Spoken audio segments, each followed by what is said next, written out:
ನೋಡ್ತಾ ಇದ್ದಾರೆ ಎಲ್ಲ ವೀಕ್ಷಕರು, ರೈತರಿಗೆ ಆಗ್ತಾ ಇರ್ತಕ್ಕಂಥ ಸಮಸ್ಯೆನ ರೈತರು ಮಾತ್ರನೇ ಎದುರಿಸ್ತಾ ಇದ್ದಾರೆ. ಅಧಿಕಾರಿಗಳು, ಉದಾಹರಣೆ ನಮ್ಮ ಬರಗೂರಿನಲ್ಲಿ ಇರ್ತಕ್ಕಂಥ ಕೃಷಿ ಇಲಾಖೆಗಳು, ಈ ವಿಡಿಯೋ ನೋಡಿದ ಮೇಲಾದ್ರೂ ರೈತರಿಗೆ ಏನು ಪ್ರಾಬ್ಲಮ್ ಆಗ್ತಾ ಇದೆ ಅದನ್ನು ಒಂದು ಬಗೆಹರಿಸೋ ವಿಚಾರವಾಗಿ ನೀವುಗಳು ತಲೆಪಡಿಸ್ಕೊಬೇಕು.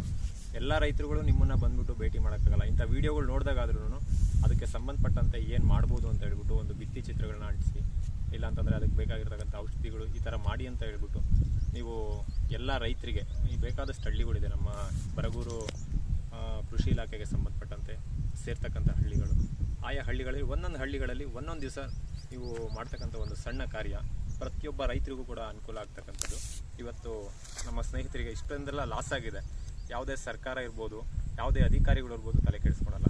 ಅದರಲ್ಲಿ ಇನ್ನೊಂದು ನಮ್ಮ ಎಲ್ಲ ರೈತ ಜನಾಂಗಕ್ಕೆ ನಾನು ಹೇಳ್ತಕ್ಕಂಥದ್ದು ಒಂದೇನೆ, ನಿಮ್ಮಲ್ಲಿ ಒಬ್ಬರಿಗೆ ಆಗಿರ್ತಕ್ಕಂಥ ಪ್ರಾಬ್ಲಮ್ನ ಇನ್ನೊಬ್ರ ಹತ್ರ ನೀವು ಅದನ್ನು ಶೇರ್ ಮಾಡಿ, ಹಿಂಗಾಗಿದೆ ಏನು ಮಾಡ್ಬೋದು ಅಂತ ಹೇಳ್ಬಿಟ್ಟು. ಗೊತ್ತಿರ್ತಕ್ಕಂಥ ಪ್ರಾಬ್ಲಮ್ನ ಹಿಂಗಾಗಿದೆ, ಇಲ್ಲಪ್ಪ ಈ ಥರ ಮಾಡು.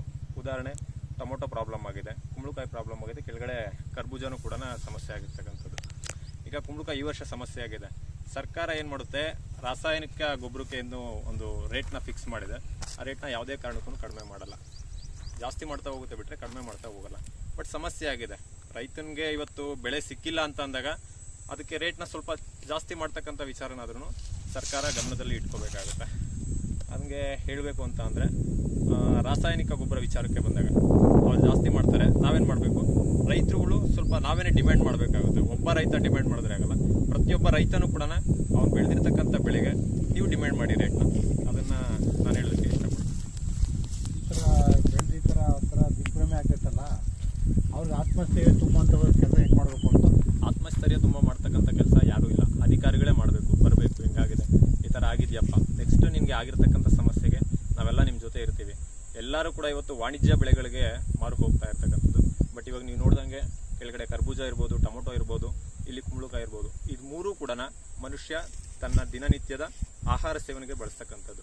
ಒಂದು ಸಲ ಈ ಥರ ಸಮಸ್ಯೆಗಳು ಎಲ್ಲ ವಿಚಾರದಲ್ಲಿ ಸಮಸ್ಯೆ ಆಗಿದೆ. ನೆಕ್ಸ್ಟ್ ಈ ವ್ಯಕ್ತಿ ಏನು ಮಾಡ್ತಾನೆ, ಈ ರೈತ ಏನು ಮಾಡ್ತಾನೆ ಅಂತಂದರೆ, ನಾವು ಮಾಡ್ತಕ್ಕಂಥ ಬೆಳೆಯಿಂದ ಇದರಿಂದ ಏನೂ ಉಪಯೋಗ ಇಲ್ಲ, ನಾನು ಕೂಡ ವಾಣಿಜ್ಯ ಬೆಳೆಗೆ ಹೋಗಬೇಕು ಅಂತ ಹೇಳ್ಬಿಟ್ಟು ಅವನು ತೀರ್ಮಾನ ಮಾಡ್ತಕ್ಕಂಥದ್ದು. ಹಾಗೆ ನೀವುಗಳು ಏನು ಮಾಡಿ ಅಂತಂದರೆ, ಸರ್ಕಾರ ಮತ್ತು ಅಧಿಕಾರಿಗಳೇನಿದ್ದೀರಾ, ಇಲ್ಲ ಈ ಥರ ಆಗಿದೆ, ಇದಕ್ಕೆ ನಮ್ಮ ಕಡೆಯಿಂದ ಈ ಥರ ಏನಾದರೂ ಪರಿಹಾರ ಮಾಡಿಕೊಡ್ತೀವಿ ಅಂತಕ್ಕಂಥ ವಿಚಾರನ ರೈತರಿಗೆ ಮನದಟ್ಟು ಮಾಡಿಬಿಟ್ಟು ಅವ್ರಿಗೆ ಒಂದು ಸಮಾಧಾನ ಆಗೋ ಥರ ನೀವೇನಾದರೂ ಮಾಡಿದ್ದೀರಾ ಅಂತಂದರೆ, ನಾವು ದಿನನಿತ್ಯ ಉಪಯೋಗಿಸ್ತಕ್ಕಂಥ ತರಕಾರಿ, ಹಣ್ಣು, ಹಾಗೆ ರೇಷನ್ ಅಂತ ಏನು ಹೇಳ್ತೀವಿ, ಅದನ್ನು ಬೆಳೀತಕ್ಕಂಥವ್ರು ಹೆಚ್ಚಾಗ್ತಾರೆ ಅಂತ ನನಗೆ. ಕೃಷಿ ಮಾಡಿದ್ವಿ ನಾವು. ಈ ಕೃಷಿ ಮಾಡಿದಂತಲ್ಲಿ 4 ಥರ ಕೃಷಿ ಮಾಡಿದ್ವಿ. ಟೊಮೊಟೊ, ಕರ್ಬೂಜ, ಕುಂಬಳಕಾಯಿ, ಸೋರೆ ಗಿಡ, ಈ ಥರ 4 ಥರ ಕೃಷಿ ಮಾಡಿದ್ದೀವಿ. ಈ 4 ಥರದಲ್ಲಿ ನಮಗೆ ಯಾವುದು ಸಕ್ಸಸ್ ಆಗಲಿಲ್ಲ ಅಂದರೆ ಬೆಳೆ ಚೆನ್ನಾಗಿ ಬಂದಿದೆ, ಬಟ್ ಸೇಲ್ಸಿಂಗು ಆಗಲಿಲ್ಲ. ನಮ್ಮದು ಈಗ ಒಂದು 3.5 ಎಕರೆಯಿಂದ 4 ಎಕರೆ ಕುಂಬಳಿ ಗಿಡ ಇದೆ. ಆ ಕುಂಬಳಿ ಗಿಡದಲ್ಲಿ ನಾವು ಮಿನಿಮಮ್ ಒಂದು 60,000 ರಿಂದ 70,000 ಬಂಡವಾಳ ಹಾಕಿದ್ದೀವಿ. ಅಂದರೆ ನಾವು ಇದಕ್ಕೆ ಗಿಡ ಬೆಳೆಸೋದಕ್ಕೆ 60,000 ರಿಂದ 70,000 ಬಂಡವಾಳ ಹಾಕಿದ್ವಿ. ಅದರಲ್ಲಿ 10 ಪೈಸಾನೂ ರಿಟರ್ನ್ ಆಗಲಿಲ್ಲ ನಮಗೆ. ಎಲ್ಲನೂ ಪೂರ ಲಾಸ್ ಆಗೋಯ್ತು. ತಿರ್ಗಿ ಅದ ನಂತರ ಟೊಮೊಟೊನೂ ಅಷ್ಟೇ, ಬಿಡ್ಸೋಂಥ ಕೂಲಿಗೆ ನಮಗೆ ಇದಾಗೈತೆ. ಈಗ ಆ್ಯಕ್ಚುಲಿ ನಾವು ಮಾಡಿದ್ಮೇಲೆ ಯಾವಾಗ ಲಾಸ್ ಅಂತ ಕಾಣಿಸ್ತೋ ಅದನ್ನು ನಾವು ಕೀಳ್ತಿಲ್ಲ, ಹಂಗೆ ಬಿಟ್ಟಿದ್ದೀವಿ.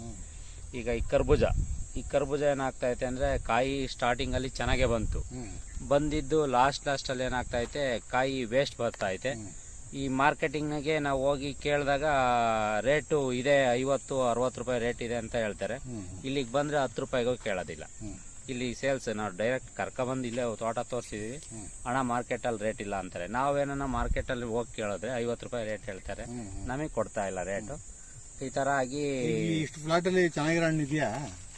ಚೆನ್ನಾಗಿರೋ ಹಣ್ಣು ಅದೇ ನಾವು ಯಾವಾಗ ಸೇಲ್ಸ್ ಆಗಲಿಲ್ವೋ ಒಂದು ಸ್ವಲ್ಪ ಇಂಟ್ರೆಸ್ಟ್ ಕಡಿಮೆ ಆಯಿತು. ಇಂಟ್ರೆಸ್ಟ್ ಕಡಿಮೆ ಆದಾಗ ಮಾರ್ಕೆಟಿಂಗ್ ಮಾಡೋದು ತೊಂದರೆ ಆಯ್ತಲ್ಲ, ಇಂಟ್ರೆಸ್ಟ್ ಕಡಿಮೆ ಆಗ್ತಿಲ್ಲ. ನಾವು ಕಾಯಿ ಮಾಮೂಲಿ ಡ್ಯಾಮೇಜ್ ಬರ್ತಾಯಿದೆ, ಥರ ಕೆಟ್ಟೋಗಿ ಈ ಥರ ಕೊಳೆತು ಇದಾಗ್ತಾ ಐತೆ. ಅದನ್ನೆಲ್ಲ ಕುಂತಿರೋದು, ಅದು ಟೈಮ್ ಮೀರ್ಬಿಡ್ತು ಕಾಯಿದು. ಇದು ಮುಂಚೆನೆ ಕೀಳ್ಬೇಕಾದಂಥ ಕಾಯಿ, ಮಾರ್ಕೆಟಿಂಗ್ ಮಾಡೋಕೆ ಗೊತ್ತಾಗದೆ, ಮಾರ್ಕೆಟಿಂಗ್ ಸೇಲ್ಸ್ ಸಿಗದೇನೆ ನಾವು ಲಾಸ್ ಆಗ್ತಾಯಿದೆ. ಅದರಿಂದನ ತುಂಬ ಇದಾಗಿದೆ ನಮಗೆ.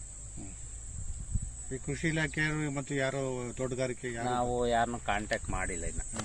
ನಾವೇ ಅದೇ ಏನು ಗೊತ್ತಾಗ್ದೇನ ಯಾರನ್ನೂ ಕಾಂಟ್ಯಾಕ್ಟ್ ಮಾಡಲಿಲ್ಲ. ನಮಗೆ ಬೇಜಾರಾಯಿತು. ನಮಗೆ ಒಂದು ಮಿನಿಮಮ್ ಇಲ್ಲಿ ನಾವು ಸ್ಟಾರ್ಟ್ ಮಾಡಬೇಕಾದ್ರೆ ಬೋರ್ ಹಾಕ್ಸಿ ಎಲ್ಲ ರೆಡಿ ಮಾಡಿ ಒಂದು 7 ಲಕ್ಷ ಇನ್ವೆಸ್ಟ್ಮೆಂಟ್ ಮಾಡಿದ್ದೀವಿ.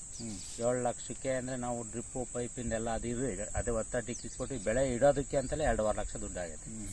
ಅಷ್ಟಕ್ಕೂ ನಮಗೇನು 10 ರೂಪಾಯಿನೂ ಲಾಭ ಬಂದಿಲ್ಲ. ನಮಗೆ ರಿಟರ್ನ್ ಅಂತ ಹೇಳಿ 10,000 ರೂಪಾಯಿನೂ ರಿಟರ್ನ್ ಆಗಿಲ್ಲ ಇದರಲ್ಲಿ. ಆ ಥರ ಲಾಸ್ ಆಗ್ಬಿಟ್ಟಿದೆ. ಕೇಳಕ್ಕೆ ಹೋಗ್ತಿಲ್ಲ. ಇಲ್ಲ, ಟೊಮೊಟೊನೂ ರೇಟ್ ಇಲ್ಲೋದಕ್ಕೆ ನಾವು ಅವನ್ನೂ ಕೈ ಬಿಟ್ಟಿದ್ವಿ. ಯಾಕಂದರೆ ಬಿಡ್ಸೋಕ್ಕೆ ಎಣ್ಣಾಳಿಗೆ ಕೂಲಿ ಕರ್ಕೊಬರ್ತೀವಲ್ಲ, 350 ರೂಪಾಯಿ ಒಂದು ಎಣ್ಣಾಳಿಗೆ ಅಂತ ಸಂದರ್ಭದಲ್ಲಿ ಇವಿಷ್ಟು ಬಿಡಿಸಿದ್ರೆ ನಮಗೆ ಟೆಂಪೋ ಚಾರ್ಜು, ಅಲ್ಲಿ ಕಮಿಷನ್ನು ದಳ್ಳಾಳಿದು ಅದೆಲ್ಲ ತಗೊಂಡಾಗ ನಮ್ಗೆ ಅಲ್ಲೇನು ಉಳಿಲಿಲ್ಲ. ಅದರಿಂದ ಅದನ್ನು ನಾವು ಬಿಡಿಸೋದು ಅವನು ಬಿಡಿಸ್ಲಿಲ್ಲ. ಈಗೆಲ್ಲ ಲಾಸ್ಟಿಗೆ ಮಾಮೂಲಿ ಕುರಿಯರ್ ಪಾಲು ಆಗೈತೆ. ಕುರಿ ಬಿಟ್ಬಿಟ್ಟಿದೆ, ಹಾಲು ಬಿಟ್ಟಿದ್ದಾರೆ ಅತ್ತಾಗೆಲ್ಲ, ಕುಂಬಳಿ ಗಿಡಕ್ಕೆಲ್ಲ ಬಿಟ್ಟಿದ್ದಾರೆ. ಈ ಟೊಮೊಟೊನು ಇದಕ್ಕೆ ಇದೇನೋ ನೋಡೋಣ ಅಂತ ಹೇಳಿ ಇನ್ನು ಇದರ ಕಾಯ್ತಿಯಲ್ಲ, ನೋಡೋಣ ಏನಾನ ಬರುತ್ತೇನೋ, ಯಾರನ್ನ ಬರ್ತಾರೆ ಸೇಲ್ಸ್ಗೆ ಅಂತ ಕಾಯ್ತಾ ಇದೀವಿ. ಇಲ್ಲಿವರೆಗೂ ಎಷ್ಟು ಮಾರಿದ್ರ ಈಗ? ಇಲ್ಲಿ ಇದರಲ್ಲೊಂದು ನಾವೇನ ಸ್ವಂತ ಇದು ಮಾಡ್ಕೊಂಡು ಹೋಗಿ ಒಂದು ಗಾಡೀಲಿ ಹಾಕೊಂಡು ಒಂದು 700 kg ಮಾರಿದೀವಿ. ಒಂದು 700 kg ಮಾರಿದಾಗ ನಮ್ಗೊಂದು 8,000 ರೂಪಾಯಿ ಲೆಕ್ಕಾಚಾರಕ್ಕೆ ಬಂದೈತೆ ಅಷ್ಟೇ. ಇದು ಹೆಚ್ಚು ಕಮ್ಮಿ ಕರ್ಬೂಜದ್ದು ಒಂದೇನೆ ಹೆಚ್ಚು ಕಮ್ಮಿ 40,000 ರಿಂದ 50,000 ಖರ್ಚು ಬಂದೈತೆ. ನಮಗೆ ಬರೀ 8,000 ಅದರಿಂದ ರಿಟರ್ನ್ ಆಗೈತೆ. ಆದಾಯ ಎಂಬುದು ಇಲ್ಲ, ಖರ್ಚೇ ಇಲ್ಲ. ಖರ್ಚು ಕೇಳ್ಕೊಂತೀರಾ ನೀವು? ಸರ್ಕಾರಕ್ಕೆ ಕೇಳ್ಕೊಂಬಂದು ಇನ್ನೇನು ಗೊತ್ತಾಗ್ತಾ ಇತ್ತಲ್ಲ, ರೈತರ ಪರಿಸ್ಥಿತಿ ತುಂಬ ಇದಾಗಿದ್ದೀವಿ ನೋಡ್ರಿ. ನಾವು ಒಂದು 7 ಲಕ್ಷ ರೂಪಾಯಿ ಬಂಡವಾಳ ಹಾಕಿದ್ದೀವಿ ಸ್ಟಾರ್ಟಿಂಗು, ಇನ್ವೆಸ್ಟ್ಮೆಂಟಿಂಗು. ಏನೋ ರೈತರು ಮಾಡೋ ಕೆಲಸ ಮಾಡಿದರೆ ನಾವೊಂದು ಅಭಿವೃದ್ಧಿ ಕಾಣ್ಬೋದು ಅಂತ ಹೇಳ್ಬಿಟ್ಟು ಮಾಡಿದ್ದೀವಿ. ಇದಕ್ಕೆ ಗೌರ್ಮೆಂಟ್ ಏನಾದರೂ ನಮಗೆ ಹೆಲ್ಪ್ ಮಾಡುತ್ತೆ, ಸಹಾಯ ಮಾಡುತ್ತೆ ಅಂದರೆ, ಕೊನೆ ಪಕ್ಷ ನಾವು ಎಲ್ಲಾನು ಇನ್ವೆಸ್ಟ್ಮೆಂಟ್ ಮಾಡಿರೋದಕ್ಕಿಂತನೂ ಕೃಷಿಗೆ ಏನು ಇನ್ವೆಸ್ಟ್ಮೆಂಟ್ ಮಾಡಿದೀವೋ ಆ ದುಡ್ಡಾದರೂ ರಿಟರ್ನ್ ಆದರೆ ತುಂಬ ಒಳ್ಳೆಯದು ಅಂತ. ಯಾಕೆಂದರೆ ಮುಂದೆ ವ್ಯವಸಾಯ ಮಾಡೋಕ್ಕೆ ಧೈರ್ಯ ಬರುತ್ತೆ, ಮಾಡ್ಬೋದು ಅನ್ನಿಸುತ್ತೆ. ಇಲ್ಲ ಇಷ್ಟೇ ಆದರೆ ಏನಾಗುತ್ತೆ, ನಾವು ಎದೆಗುದ್ಬಿಟ್ಟು ಸುಮ್ಮನೆ ಆಗ್ತೀವಿ, ಕೃಷಿ ಮಾಡೋದಕ್ಕೆ ಮುಂದೆ ಬೀಳಲ್ಲ. ಇಲ್ವಾ? ನೀರಿಂದೇನು ಸಮಸ್ಯೆ ಇಲ್ಲ, ಚೆನ್ನಾಗಿದೆ. ನೀರೇನೋ ಚೆನ್ನಾಗಿ ಬರುತ್ತೆ.